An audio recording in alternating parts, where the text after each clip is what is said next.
ఈ ప్రపంచంలో మనిషి ఏదైనా చేయొచ్చు కానీ ఒకటి మాత్రం చేయలేడు. అదేమిటంటే మనిషిని కంట్రోల్ చేయాలనుకోవడం. లేకపోతే మనసుని కంట్రోల్ చేయాలనుకోవడం. ఈ 2 అయ్యే పని కాదు.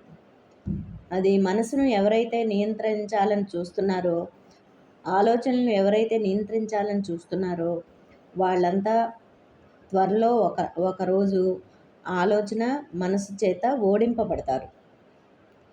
ఇదంతా అర్థం చేసుకోవడానికి అనుభవం ఉండాలి.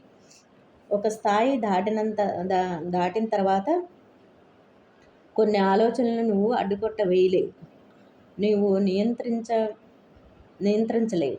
నువ్వెంత నియంత్రిస్తే అంత ఆలోచనలు బయటకు వస్తాయి. నీ మనసును కంట్రోల్ చేయాలని ట్రై చేయకు. నీ మనసు యొక్క మూల ప్రవృత్తి ఏంటంటే ఆ వ్యక్తి గురించి ఆలోచించవద్దు అనుకున్నావా, ఇంకా ఆ వ్యక్తి గురించి ఆలోచనలే వస్తాయి.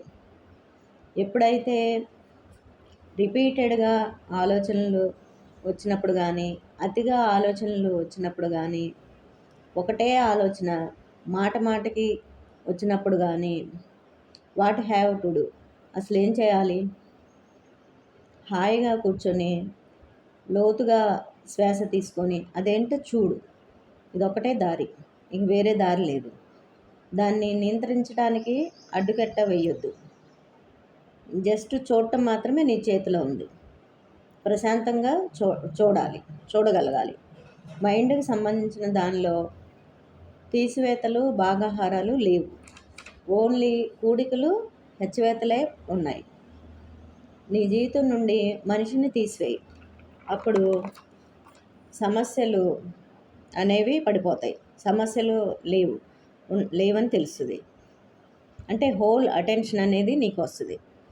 నీ ఆలోచనలన్నీ ఒక వ్యక్తి మీదే ఉన్నప్పుడు 24 గంటలు ఆ వ్యక్తి గురించి ఆలోచన వచ్చినప్పుడు ఆ వ్యక్తిపైనే నీకు కోపం వస్తుంది. ఆ వ్యక్తిని చూస్తేనే నీకు ద్వేషం మొదలవుతుంది. ఇప్పుడు నీ ఆలోచనలన్నీ ఒక వ్యక్తి మీదకి తీసుకొచ్చినప్పుడే ఈ ప్రాబ్లమ్స్ ఉంటుంది. డబ్బు గురించి కూడా ఇలాగే ఉంటుంది. నీ ఫోకస్ ఒక్క మనిషి మీదకే వస్తుంది. అప్పుడే నీకు ప్రాబ్లం. ఎప్పుడు ఎవరు ఎక్కువ కాదు, ఎవరు తక్కువ కాదు అని నువ్వు అందరూ భేదభావం లేకుండా చూడగలిగితే, అందరూ ప్రాణులు ఒకటే అని నీకు గుర్తించగలిగినప్పుడు ఈ ఆలోచన నుంచి నువ్వు బయటకు పడగలుగుతావు. ఏమైనా నువ్వు డిస్టర్బ్ కాకుండా చూసుకో. ఎవరు ఎలా ఉన్నా సరే నీ ఆలోచన ప్రశాంతంగా ఉండేటట్టు చూసుకో. గౌరవం ఎవరు కానీ ప్రతి ఒక్కళ్ళు